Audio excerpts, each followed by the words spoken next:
It's your weekly breakaway for fun conversations on pro cycling and so much more. Join us as we go beyond the slipstream. I'm Matt Harper, and together with my brother Justin, we'll do deep-ish dives on bike races, movies, bands, and all manner of shiny pop cultural objects. Oh, and did I mention bike races? We're kind of obsessed. Allez! Hello and welcome to Beyond the Slipstream. I'm Justin and this is my brother Matt. And today in our first segment, we're digging deep into the Itzulia Basque Country stage race, which concluded yesterday in the beautiful valley town of Eibar, just outside of Bilbao in northern Spain. The race served up some great moments and a win for arguably the top favorite. In segments 2 and 3, we'll be breaking down all the action over the cobbles at the Hell of the North, aka Paris-Roubaix, the third monument race of the season and the culmination of Holy Week. We'll start with the women who fought it out yesterday, as has become the custom, and gave us somewhat unexpected win from a legendary champion. We'll finish with the men's race, which just wrapped up moments ago and was, in a word, underwhelming, though there was some stuff to enjoy. And as always, we'll finish out with a bumpy, cobbled ride in the Broom Wagon. Allez!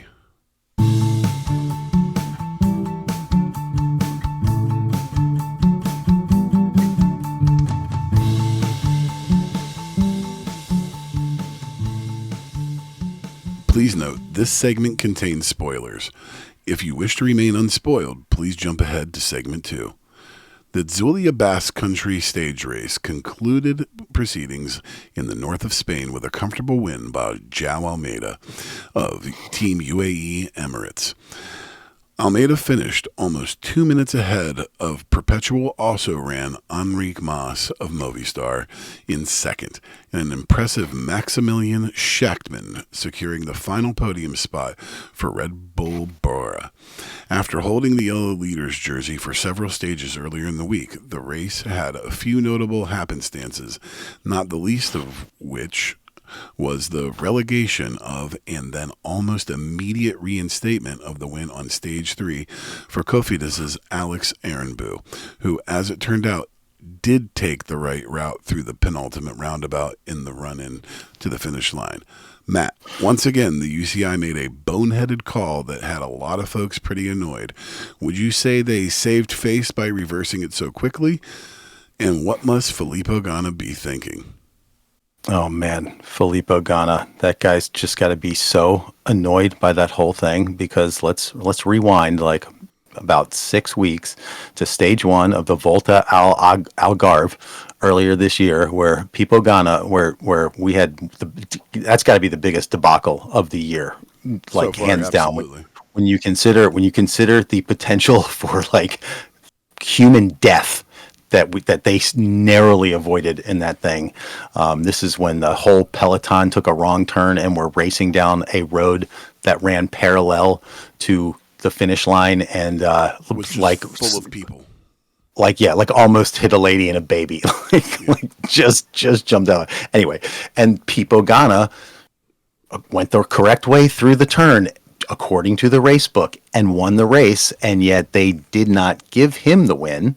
And yet when it happened in this race, Alex Arenbu in stage 3 went around the right-hand side of this roundabout. There's like 2 roundabouts towards the finish. The second to last one, he goes into the right, and like whizzes through it. And you see as he's about halfway through, you see the chasers bank into the left. And I'm just looking at his line as he's going through there. I mean, he's the right way is definitely the faster way around that roundabout. I mean, there's no question about it. He's flying through there, and when the other guys pop out the other side, they're 2.5 bike lengths further behind him than they were going into it. And somehow there was some kind of mixed signal or something, and UCI said, nope, you were supposed to go around the left-hand side only. And then when they actually checked the road book, which is, the book that every team gets for every single race, that says all of the specifics of the rules and the course and everything like that, he went the right way and they reinstated it. I mean, to answer your question, like, did they save face? I guess so. I mean, they did the right thing in the end. It's too bad that it even had to even had to happen. I can't remember. Did Aaron Burrow like not get to do a podium? Did he not get presented on the podium? Like, did they take it away before the podium? I don't know the order of events. I don't even know that I ended up watching the podium on that. The whole thing was so bizarre that it was just I didn't like, I just didn't understand it. It's like, it didn't make sense to me because it didn't seem like it was like he didn't seem like he went off course. Like, it just didn't make the right side of the right side of the thing was open. You know what I'm saying? Like, they didn't have people there waving people. You know what I'm saying? So like, yeah. Well, and how many times do you see these guys go through a roundabout where they split the roundabout and half of them go one way and half of them go another way? Of course, it doesn't make any sense to me at all. Boneheaded, is definitely the term, because I don't know, man. It just seems like they can't get it right 100. I mean, nobody gets it right 100% of the time, but they don't even seem like they're getting it right 25% of the time. You know what I mean? It's like, look at when they do these relegations, sometimes it's completely warranted, but how many times have we had the discussion already this year where we're like scratching our head about why they didn't do something or why they did do something? Yeah, it's just like they make the wrong decision every single time. I mean, this is one, though, it wasn't even really a decision to be made. It's just like their own bumbling because they weren't aware of their own freaking road book. I mean, that they never should have said word one about this. This should not have been an incident. And then boom, it just brings right back into stark contrast to Volta Algarve and Pipo Ghana. It's just like, and then that brings that whole thing up again. It's like, way to not leave a dead horse buried. Like, they just blew it. But anyways, I mean, I think that's enough on that particular topic. I'm glad he got the win back. But some notable stuff to discuss in this race, starting with the very start of the race and where they left out from, which was inside of like a basketball arena. Yeah. And I gotta say, I'm a fan of funky starts. Like, the funkier, the better. I mean, the most insane one was like was it the Giro last year where they left out of a supermarket? There was one where they were like literally inside of a supermarket. Like, that to me, that just like takes the cake. Like, I mean, they should start it out of like Tadej Pogacar's front yard sometime or something like that. I mean, they just should just go lean into the Tour of Slovenia goes out of his home, is like his like childhood home's front yard, his home estate that he lives in now. But that was kind of funny, and we got the big win from Max Schachmann to take the yellow jersey, and he hung on to it for a couple of stages there. Like, that was great. He looked very, very strong. I think he is a really, really great part of that team, and I just he's a great rider, man. Just chapeau to him, dude. He had a great race. Yeah, I wasn't super dialed into stage one, but as it turned out, it's kind of crazy. Florian Leibowitz comes in. He's literally 1 second off of the time, and then eventual winner Joao Almeida comes through, and he's even closer than 1 second. He was given the same time as Schachmann, but Schachmann actually, by hundredths of a second came faster, and that's why I got the yellow jersey. I mean, Almeida got it back anyway, so no harm there for him. But pretty interesting how close, like three guys within 1 second of each other in the finish of a TT. Then let's go on to stage two, baby. Caleb. This has got me happy. This story's got me happy. He looked awesome. Like, he looked like Caleb of 5 years ago. Just, riding free, just no weight on his shoulders, just loose. And it was a definitive win. It wasn't. Yeah. He had a couple bike lengths. Yeah. I love it when he is on the front edge of a sprint like that, and you see how low he gets. I mean, he is a foot lower than every other guy racing against him. Like, he gets in it, and you know who also looks that way when he's sprinting? One, Matty Brennan, tiny on the bike, and we'll be talking about him most likely in a later segment. But I'm thrilled to see this Caleb story. He's now got, I mean, he won that whatever that other race was, the one with the guy's name on it. And then boom, second win for his new team Ineos, and he hasn't done a lot of racing. I mean, second win in just a handful of starts for this guy. So, and I like how like he took his stage win in stage 2, and then I'm out. No more sprints to contest here. Done. Came what I was looking for. Got what I was looking for. I'm out. So that's But it good seems stuff. like it's been a good move for him going over to Ineos. I just, I don't know what it is about, that team's just got like new life, where Yeah. I feel like, how, 10, 12 weeks ago, where we were talking about kind of the decline of Ineos and where are they and what are, what can they do to get back to their former glory? Bro, they're doing all kinds of stuff right now to get Oh back yeah, to their former glory. they're breaking the rule book basically. I mean, they're just like throwing their former playbook out the fucking window. They're in the mix in every race somehow, some way. They're getting wins. They are kind of like not worrying about GC. You know what I'm saying? They're focusing on other objectives that with the makeup of their team right now are more attainable, and they're going after them. And I And they're love. getting them. And that's the thing, is they're also getting them. And so I don't know. I think they are a fun team to watch, and I'm really interested to see what else they bring to the table throughout the year. I am so looking forward to watching Geraint Thomas lead out Caleb Ewan in a sprint in the Tour de France. That'd Like be crazy.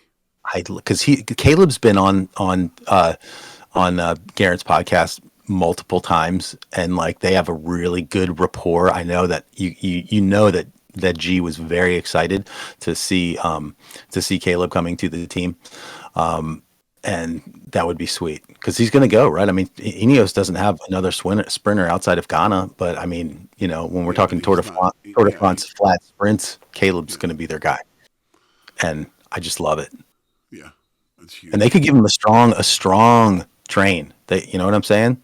They've got guys All right. that could get Caleb a good sprint train. Because there's two things that I definitely want to talk about. The first one, I just want to get it out of the way. Zhao looked great. All right. That kid is a bike rider 100%. Like, holy shit. He's so low key That too. the dude's he is the real deal. Yeah, he's Okay. an assassin.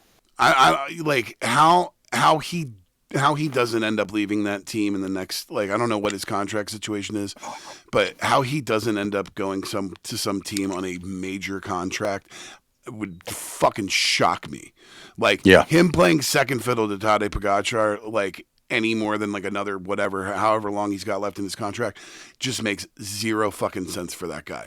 He is a fucking bike rider. He needs to go out and lead a fucking team, and he is young and he is fucking awesome.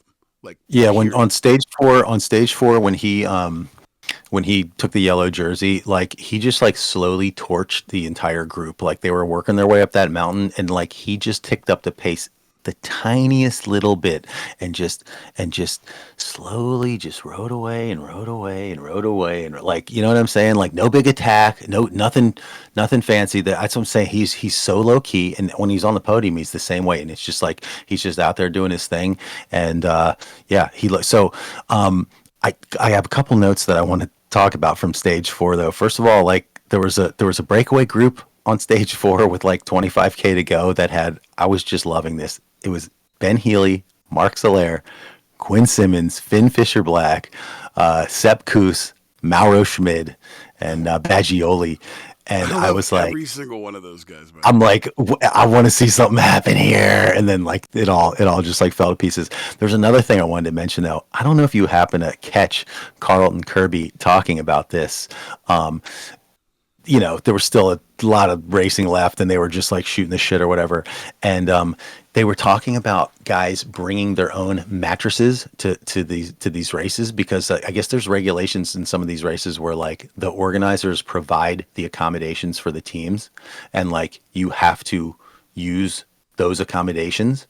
You can't like go and get your own hotel or whatever. It's like you have to use those. And so a lot of the bigger teams that had money, like they didn't want to do that. They're used to more posh more posh accommodations. And back when Richie Port was on Team Sky, like they started bringing their own mattresses to the races, Yes, right? I've definitely heard of this. Is not the first time I've heard of this. Right. Like they're swapping it. And the team was accused by somebody in the press of accommodations doping. I was like, that is the funniest term I've ever heard in my life. Accommodations doping. That is insane. I was dying when they talked about that. All right, we're almost out of time. Let's just acknowledge our stage 5 winner, our guy Ben Healy. God, what a absolute thrill ride that stage was. Watching him out there by himself, the time trialing his way to victory. And like when you got within those last few K and you knew that like there's just no chance that they're bringing it back. I love that guy. I love watching him win a race. I love, he gives a great interview at the end. Like, God, man, that dude is just so awesome. And he's on an American team. And I always am so happy anytime I see this guy win. But God damn, what a fucking race. And I thought he was going to do it the next day too. Like I thought, oh man, I thought, maybe he's going to, pull it out. And obviously that wasn't meant to be, but he managed to get third. He got third in the next stage. So, yeah. I mean, still, yeah, him in that beautiful pink EF jersey. I mean, awesome. With like the Argyle, like tiling on it now. God damn. So, nice kit. So stage 6, the win goes to Joao Almeida again. He gets 2 wins in this thing, and the overall he gets to put on the outrageously large floppy Basque beret at the end of the thing. That is like the funniest thing inside, and it's the funniest prize in pro cycling. Great work from Enrique Mas to come up like 6 places, and he barely scoots past Shockman to take second. I know I called him a perpetual also ran, but it was nice work from Enrique. And my last comment on this is once again, UAE Emirates, that team gets it done this year. Every single time, totally dominant. Del Toro gave Almeida the biggest assist in the final case of that stage, and like they're so strong. But that's what I'm saying, dude. Their B team is as good as most teams' A teams. Yes, it's as good as 2/3 of the peloton's A team. Like, it's gosh damn ridiculous. Like it's ridiculous. It's unfair sometimes. But like, I don't hate watching Almeida win because he's a really nice guy. It's just like Pogačar. Yeah. It's just like today when we're watching Paris-Roubaix. And you find yourself rooting for Pogačar, even though, like, that, there's so many times when this guy makes it boring and he wins a ton. But, man, there's just something about these guys. They're just so, they're gracious winners and they're fun to ride. And I'm telling you, man, Joao Almeida is going to get just a monster deal from somebody. Yeah, he's like one of those slow burn guys. He's been around for a while, and he's just been slowly building. And it seems like on UAE right now, a lot of riders are like coming into their own at the same moment. Like Juan Ayuso is like on a tear. Almeida is crushing right now. Del Toro is doing really, really well. Of course, Pogačar won a monument last week. Like they're just slaying it. And I mean well. We'll get into Roubaix later, but I mean one of the UAE guys was top 5 as well. UAE got 2 in the top 5 today. So, anyways, all right, we're gonna leave it there. Stick around. We'll be right back to get into Paris-Roubaix.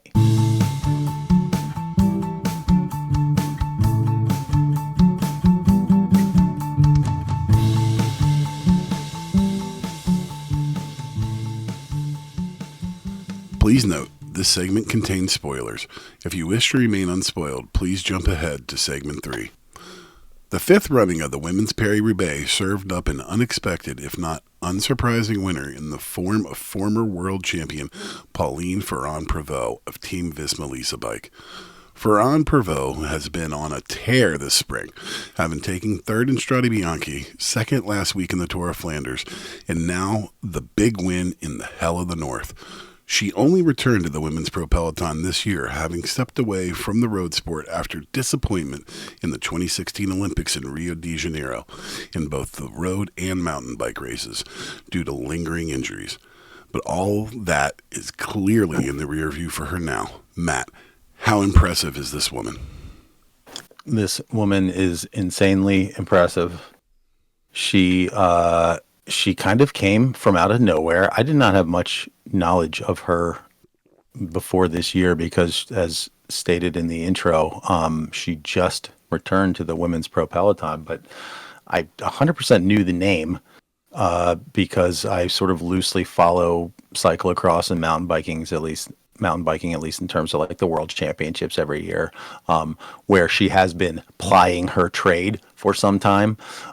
She's definitely one of the like great cross-disciplinary riders because as many people will have noticed from the rainbow bands around the sleeves of her road jersey in the race yesterday, she is a former world champion on the road.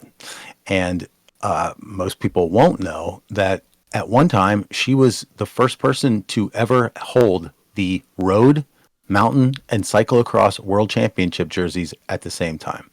This woman is insanely impressive. And she's literally gone from road racing essentially for 8 years. 8 years. Like that's all of Tadej Pogacar's career.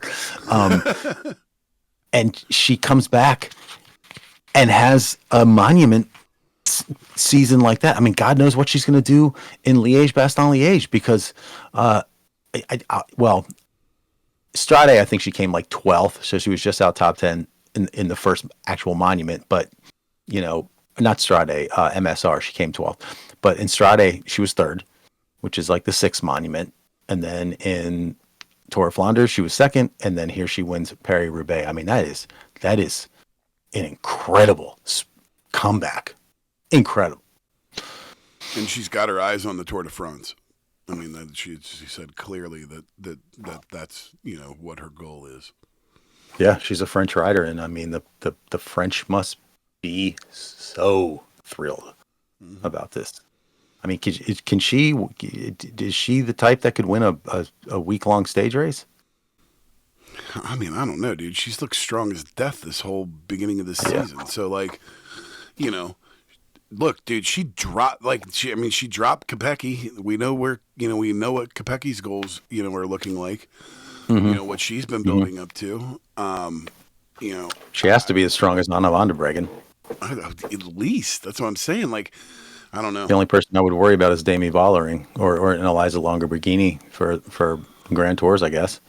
I mean, Cassia. I mean, you can't discount the you know, the current champion. the current champion. That's true. But wow, she is awesome. You know, her and Marianne Vos go back way back. Because you know, Ferran Pro is in her 30s. I mean, they're both senior members of the Pro Peloton, and crazy to see the two of them out front leading the charge for Visma. But I love the fact that it was those two, especially, that were able to crack the like Kopecky Vibis stranglehold that they've had for the past several weeks. It was awesome. I mean, Vibis only managed to get third, right? Yeah. Yes. And Kopecky was just barely. I mean, just barely. Voss almost took third. So, you know, and I think it's interesting that, you know, it was supposed to be the other way around. It was her riding for Voss, but obviously at some point, you know, she, you know, realized that she just had the legs and made the move at that exact, you know, right moment, and that was it, man. She was off. She got gone. She got detached and was gone. I mean, I think she won by either just under or just over a minute. So she had a clean ride in the velodrome. You know, nobody else in there to take the spotlight from her. All by herself, and she went across that finish line. When she went, the gap steadily grew up to about that minute mark, and she never lost, you know, any time. It either grew or stayed on where it was. Yeah.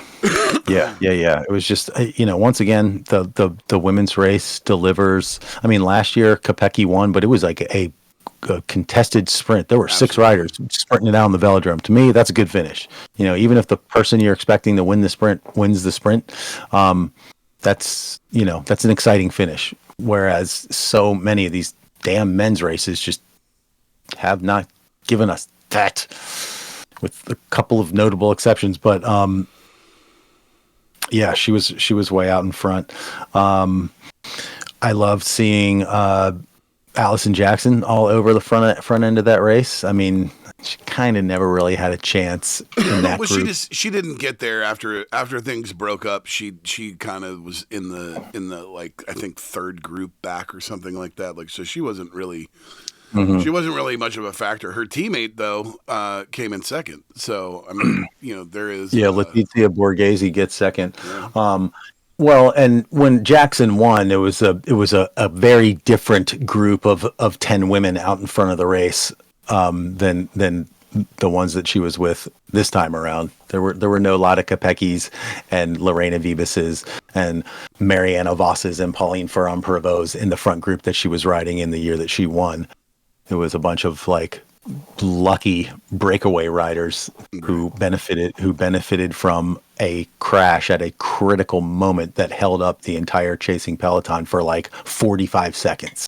Right. So, but yeah, I mean, it was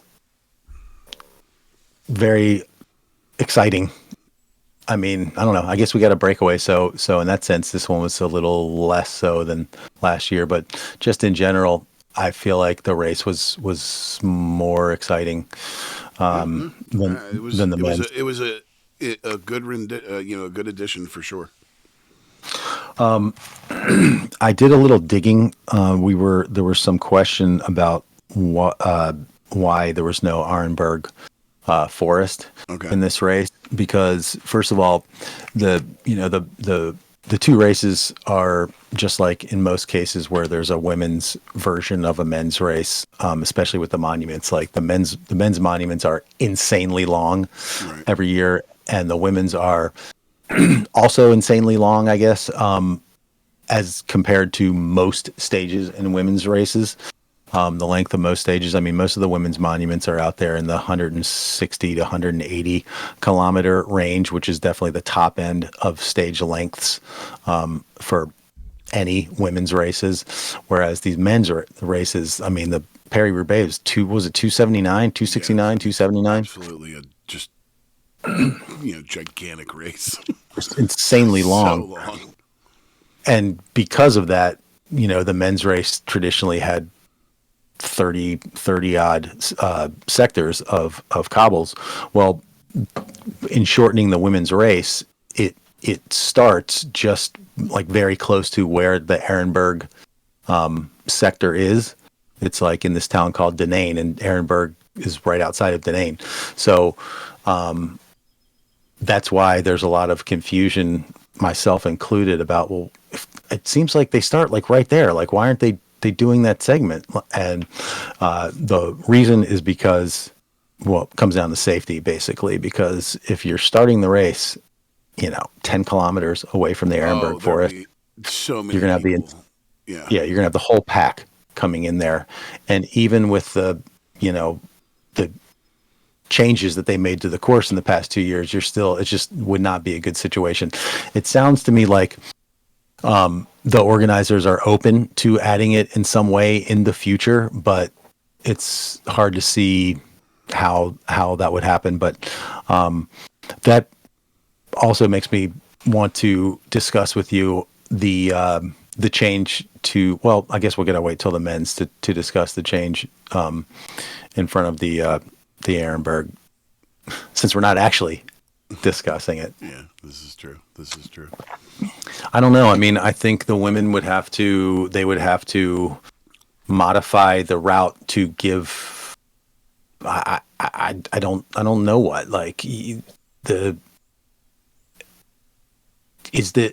I'm trying to think. So the men have 30 sectors. Is the whole peloton for the most part like together going into that first of the the 30th sector or whatever? Like, Like, Yeah, I mean, I saw the first sector this morning. I mean, it's not like a giant bunch. It thins out, but yeah, I mean, there's a lot of guys on it, but by the time you get, but I've seen renditions of the ride through the Ehrenberg with the peloton, and there there can be you can see a ton of riders on there, and it definitely gets really dicey when you have 3 to 5 riders deep on that road. Like, that road is brutal. I mean, it is absolutely just a dangerous little stretch.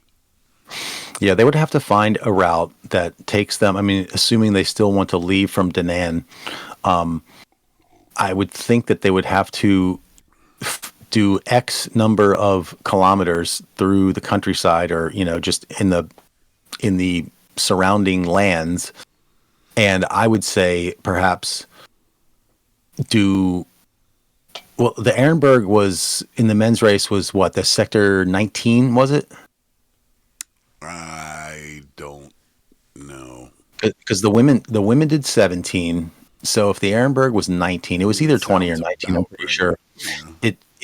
It would mean adding like not just 18 and 19 to the women's race, sectors 18 and 19. But I would think you would probably want to thin the herd out some, send them through 1 or 2 sectors before getting to the Ehrenberg, through sectors 20. Add in 20-30K to that race to make it feasible.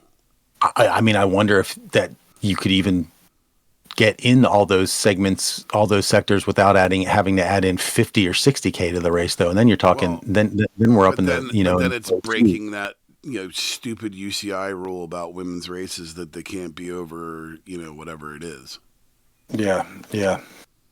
Yeah, I don't know. It's lame, but from a safety standpoint, you can't particularly argue with it, because that road is just a absolutely brutal stretch. So that is for sure. All right. Well, chapeau to Pauline Ferrand-Prévot. That was a great win. I cannot wait to see what this woman has in store for us for the rest of this season, because if it's anything like her spring has been, we're gonna see one of the great seasons in women's history. Absolutely correct. All right, stick around. We are talking men's Paris-Roubaix next. Don't miss the Team Bus, our weekly companion podcast to the main Beyond the Slipstream show. Our domestique, if you will, dropping every Wednesday in your usual podcast feed. Please note, this segment contains spoilers. If you wish to remain unspoiled, please jump ahead to the Broom Wagon or wait to listen until you've had a chance to watch the race. Well, once again, a men's monument race failed to deliver an exciting finish, as winner Mathieu van der Poel rode alone to the finish over the final 20 Ks of the race. MVDP's solo effort came after Tadej Pogačar, van der Poel's only company in a 2-man break that went clear with around 30 Ks to go, came to grief as he miscalculated a cobbled corner and lost 25 odd seconds in the blink of an eye. Pog was never able to get back on, and van der Poel cemented his place in history as a 3 times in a row winner, cruising comfortably into the Velodrome and crossing the line well before Pogačar had even entered the building. Matt, how totally, utterly, infuriatingly predictable. Should we just talk about the fight for third? Yeah, I guess so. I mean, not a whole lot to get super excited about here. I mean, if we're talking superlatives, then yes, Van der Poel joins 2 other guys. I think it was Francesco Moser and who was the other guy? Francesco Moser and Octave Lapise as the only 3 times in a row winner. So that's notable, I guess. We could talk about Pog having such a good showing on his first time out. Pretty impressive that, number one, he's just a Tour de France rider to actually ride in Paris-Roubaix. I mean, I think the only ones in recent years have been Bradley Wiggins, and then you got to go back to Greg LeMond. And if you want a Tour de France winner who's won Paris-Roubaix, you got to go back to Bernard Hinault in the early 80s. So, that's notable as well. And, definitely a different race if Pog doesn't overcook that corner. And yes, that's the nature of Paris-Roubaix. That's why it's so compelling, because anything can happen at any time. But it just seems like nothing ever happens to Mathieu van der Poel in this race. He had never the one little moment. You had stepped away. He had one little moment where he had to have a bike change, and it literally looked like his team car, hit the bike that he was changing off of. But I mean, the guy is, making a case for being the best, one-day rider in history. And, it doesn't seem like at any point, he's even phased, as in these races. He owns, and so I don't care what you have to say. I mean, he kind of owns Pogačar.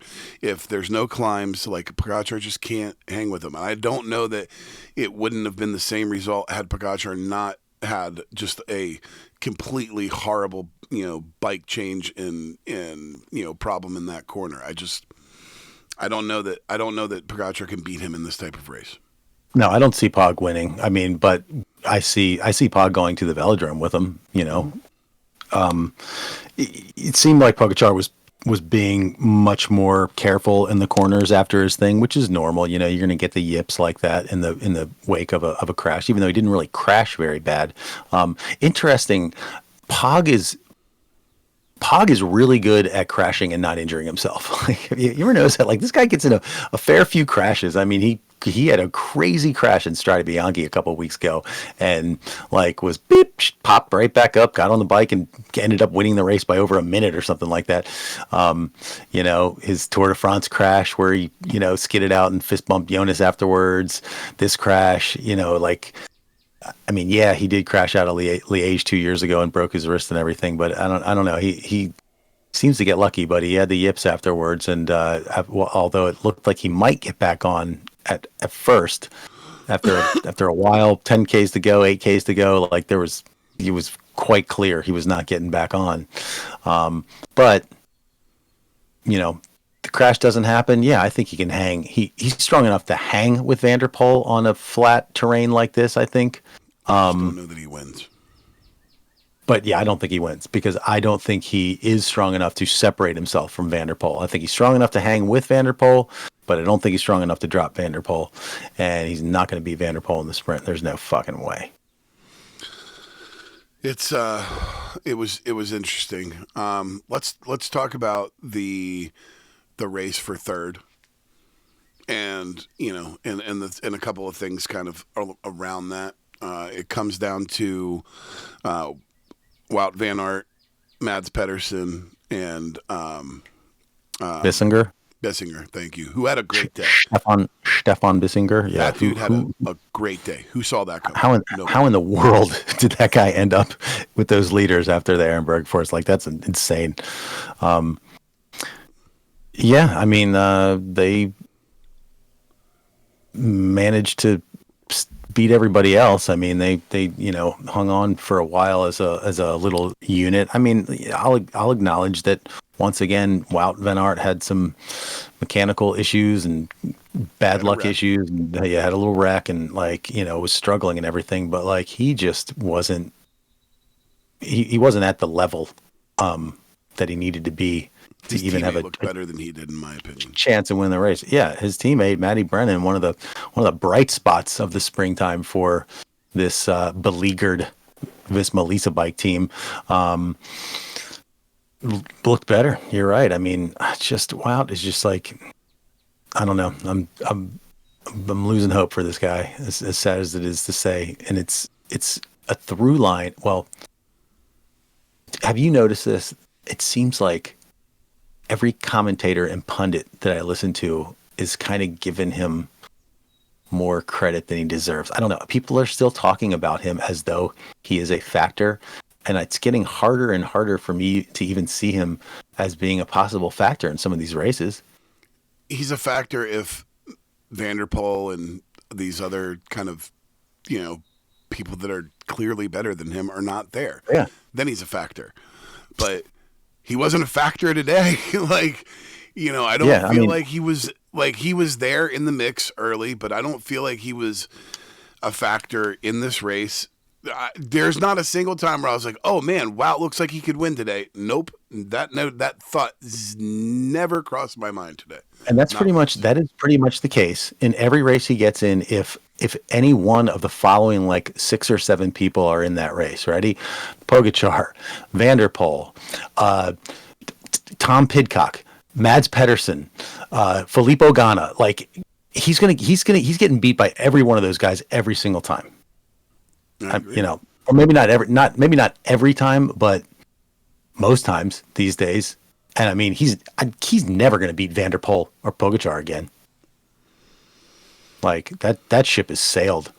Yeah, like, I just when you look at Matthew Van der Poel and what he's done, over the last few years, you can't, like anybody that puts these two guys in the same category, you're wrong. You're just wrong. They're not in the same category. They play the same sport. They ride, they both ride, bikes, but that's where it ends. You know what I mean? Clearly, Van der Poel is so far out in front in that race. It's not even funny. So, yeah. I mean, is it sad?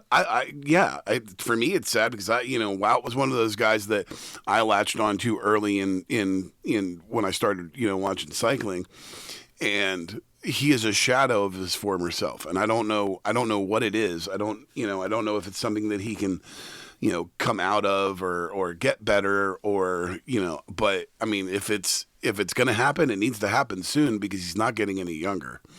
And as it stands right now, he's not in the same league as Van der Poel. And so the chances of him winning any of these races as long as Van der Poel's in them, it's very slim. I think part of it too is that like we have perhaps incorrectly come to see him as a classics rider, when really he is like a Grand Tour rider in like the best possible sense, meaning he's not a GC rider, he's a guy. Yeah, he's a guy that can go. But he's not. I wouldn't quite call him like a stage hunter, because he's there to help a team. You know what I'm saying? Like he has played a vital role in team wins in the Tour de France. So he's not just like a stage win kind of a guy. Maybe I can get a stage win. Let me analyze all these 21 stages and find the one that I can nail down. No, he's like a guy that can go Grand Tour and be in the mix throughout the whole thing. He could possibly win a TT. He could, he could win the opening stage. He's that kind of a guy. And maybe we've been falsely believing that he's also like a classics guy. Is there a difference between, there is a difference. When you're in a Grand Tour, you're racing every single day for 3 weeks. You could fit in 3 weeks. You could fit Milan, or you could fit the Tour of Flanders, Paris-Roubaix, and whatever was a week before Tour of Flanders. You could lump all of those into a 3-week time period, but and whatever those races are, Dwarsdorf, Vlaanderen as well. Throw that in there or whatever.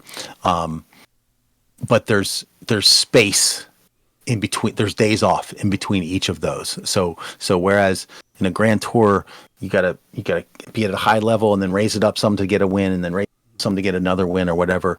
Whereas in that same 3-week period during the classics, it's just like one day top performance, then rest, top performance, rest, and he can't do that, man. I mean, he's won some classics.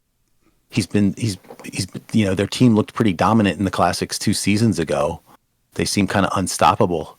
And maybe and maybe he was better. Maybe he was more suited to that when he was younger. But I think you're absolutely right. I think you make a really, really good point that, if you go back a couple of years looking at Wout and you look at one of the ones that comes to mind was I can't remember if it's Paris-Nice or if it was what's the other one? What's the one that's right before the Tour that I'm Oh, the Dauphiné. The Dauphiné. Oh, no, it was definitely the Dauphiné. It was the Dauphiné that Primoz won, and literally he wins that race because of Wout's work, and then a few weeks later, it's more Wout's work when he takes the green jersey and Jonas gets that first Tour de France, and those were in the same years. Bob Roll, I'm pretty sure it was Bob Roll was like, called Wout van Aert the finder of lost children because he brought back Primoz Roglic, on a stage, where it was seemingly lost for that team, and maybe that is his role. Maybe it is Wout van Aert super domestique, that the all-arounder that can climb, that can get ahead of the race, can be in the breakaway, can help pull the breakaway back, on a mountain stage, be there to support, guys like Jonas. Maybe that is really his true calling, and maybe that's what they need to focus on, because at this point, I'm all for him trying to get his wins or whatever, but dude, I just don't see it. I just don't see where it makes a lot of sense for this to continue to be his goal. Well, I mean, here's the thing with him. He's got 11 Tour de France stage wins. I mean, that ain't nothing. That is that is sick. And stage wins, I think, in other Grand Tours as well. Absolutely. He almost took the points jersey a year ago in the Vuelta, but he ended up. I can't remember what happened. If he got sick or if he crashed out. Yeah. So, but the thing is, he's a Belgian, and Belgians want those monuments. You know what I'm saying? They want the Tour of Flanders. They want Paris-Roubaix. You know what I mean? They want, and he's, unfortunately, for better or worse, their best hope at getting one of those wins. But as we just sort of hypothesized, he is not really the type of guy for that. You know what I mean? And it's just a tough spot. Not in this generation.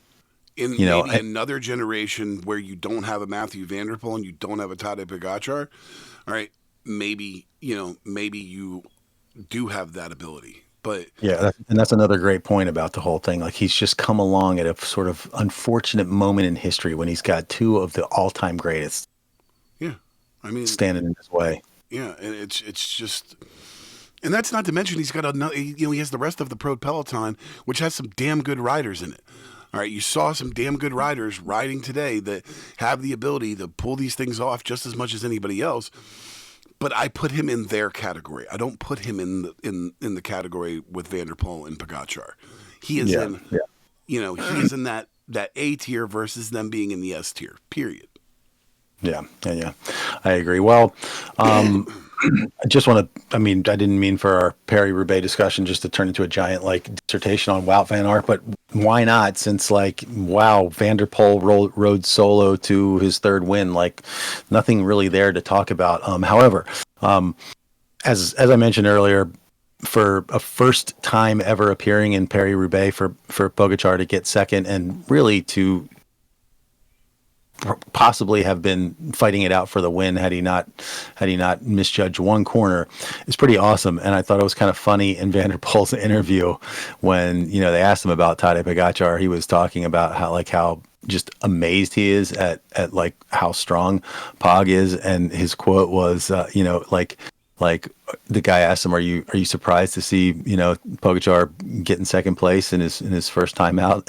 He said, "It doesn't surprise me, but it's also not normal." Not normal. Look, Pog is great, but I think that's one of the reasons why I love this particular race so much, is that even when the gap had gone out so far, there's always that, look at Pogačar lost 30 seconds in a blink, and the same thing could have happened to Van der Poel, and they could have gotten back on terms, and have a completely different outcome, or at least a different fight for whatever outcome would end up. But that's what makes this particular race so great, is that anything can happen at any given moment. You know what I mean? Until they're in the velodrome, like it is, anybody's race, in my opinion. Yeah, it bodes well as well for like future races, because like Pogačar has seen very clearly, oh yeah, there's a chance for me, because one Van der Poel mechanical or crash, and it's over. Pog wins this thing. Absolutely. You know what I mean? So now he's got the taste of it in his mouth.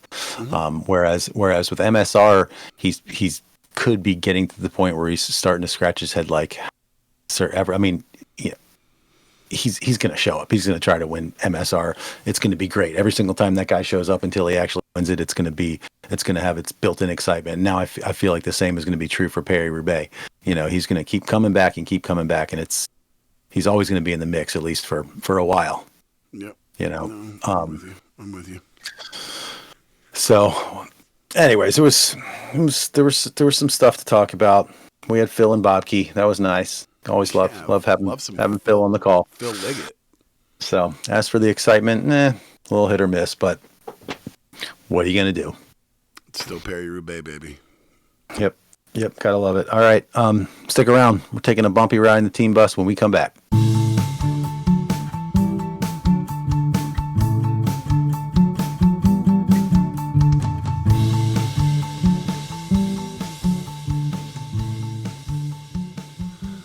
Welcome back. It is time to take a ride in the Broom Wagon. Matt, what do you got for us? All right. This week I had the wonderful opportunity to go and see a band that I love for the second time. That band, Franz Ferdinand. And they have a new record out called The Human Fear. So with my Broom Wagon, I am recommending it. They're like part of that kind of crew of early 2000s bands, along with like the Arctic Monkeys and the Strokes and stuff. Modest Mouse. I put them a little earlier, but anyway, great band, good theatrics, et cetera. Their song, probably the most popular song, is Take Me Out. That is one of the great concert going moments to seek out of the 21st century. Like, that song in concert is so freaking good. That song is meant to be played in front of a crowd of people that are ready to go ape shit. Just so good. It just has that great moment where it's like ding ding ding. Yes. Yeah. Yeah. The build is just amazing. And one of the things I like about this band, like if you listen to their new album, The Human Fear, they're a band that just like, they continue to put out music that's just as good as like the early stuff. I feel like there's some bands that have a very clear 1, 2, 3 like first albums. They keep going for years and years, and nothing even comes close. Like every one of their new records, when it comes out, I listen to it. I'm like, oh yeah, this is good. I'm loving this. Like they're still writing cool shit. So so check out The Human Fear by Franz Ferdinand. What do you got? So one of the things that I do when I'm in my office and I am doing like just like straight busy work is while the radio station at work is honestly quite good. It's just like a Sirius satellite radio station that plays a lot of stuff that I like. It gets a bit monotonous and a bit old. So I throw on, Apple Music in my office for me. And, most of the time I hit my Apple, radio station. The other day I didn't do that because this new song by Method Man and somebody else, I can't remember, popped up, and I clicked on it and I listened to it. But Apple Music, and I'm sure Spotify does the same thing, but Apple Music, when you play a song and you don't have like a playlist going or anything like that, it will like play in the next song in the same kind of genre that you're listening to the current song. So I listen to this song and I'm kind of enjoying it, and I'm not really paying attention. And then all of a sudden this next song comes on, and it's a member of the Wu-Tang Clan like on the phone, and he's just like, "Yo, I just got 200 pounds of hash or some shit like that." And I'm like, what the hell is this? And I start listening, and I'm like really, really grooving to it because I'm a giant Wu-Tang fan, by the way. And so I'm like, I get completely taken out of my moment of whatever I'm doing at work, and I'm like, what am I listening to? And so I I grab my phone and I pull it up, and what I'm listening to is an artist named Silva Rings. All right. And who Silva Rings is, and it's a song off of his debut album from 2017, which is called One. But Silva Rings is Tariq Azugar, all right, who is a Dutch Moroccan producer, rapper, and artist manager. And he's associated with Wu-Tang Clan. And he's best known because he is the guy that conceptualized and produced the world's most expensive work of music, Wu-Tang Clan's Once Upon a Time in Shaolin, which is all right. Pause right there. Sure. Infamously what? Sorry. Which is infamously like it was an unreleased record that they like sold for like $1 million or something like that, but it ended up in the hands of that Martin Shkreli, that like douchey, the guy that ran up the cost. He ran up the cost of the AIDS drug to insulin, right? No, it wasn't insulin. It was like an AIDS drug or something like that, and he ran it up to like $4,000 a dosage or something like that. But so he is the guy that actually conceptualized that album that they made that nobody's ever heard, and I was like, "Damn, this is so cool." But so I ended up going like, "Okay, I got to listen to this whole album," and I put on that album One. If you like the Wu-Tang Clan at all, go out and listen to it. It's an awesome little album that features some of the best members of the Wu-Tang Clan, and it makes you feel like you stepped back in time to, one of these like more kind of original, early days Wu-Tang albums. And man, I had an absolute blast listening to this album and realizing like who this guy was. And he's awesome too, man. Like he fits right in. Like, that's one of the things that I absolutely love about the Wu-Tang Clan in general is that, it doesn't matter if it's Ghostface or if it's Capadonna or it's RZA or it's Jizza or it's Method Man, they all have the same, they run in the same vein together. And like seeing people that are not original members of the Wu-Tang Clan, like fitting in with the Wu-Tang Clan, by association, it's so neat how that group has evolved over the years to be this inclusive thing. They really are a clan. You know what I mean? It's like they add members, they subtract members, people go away, people come back. It's just, man, and it's so cool. So I just highly recommend Silva Rings One. I can't believe you left Inspector Deck and Ghostface off of that list. I also left Raekwon the Chef off. So I know. I am listening to this on my next bike ride 100%. You totally buried the cycling tie-in from this like piece of Wikipedia that you cut and pasted into the show notes. You did mention that he's a Dutch Moroccan record producer, rapper, and artist manager, but you failed to say that he's from Tilburg, North Brabant, and the Brabant is if you'll remember, there's a spring classic called Brabantse Pale. Oh my God, that's where he's from. So he's from cycling country. This guy. That's great. So great. Yeah, consider this segment tied into the theme. But yes, I do. I definitely recommend a listen to it. It was a lot of fun. I did want to mention also that I listened to your recommendation from a couple weeks ago, the RE Anywhere. Okay, so good. Man. Yeah, that stuff is just like so fun to watch. That stuff. Oh, that's so good. It's like crack. Like crack watching that. It really is. If you like hip hop music, man, RE at Home is it's so good. And that is all for this week. Join us next week for full women's and men's coverage of the biggest of the Dutch classics, the Amstel Gold Race. We'll also get into the state of weed in America in honor of our recording date 4/20. Until then, for my brother Matt, I'm Justin Harper. Thanks for listening. We hope you'll join us on another ride beyond the slipstream. Ale!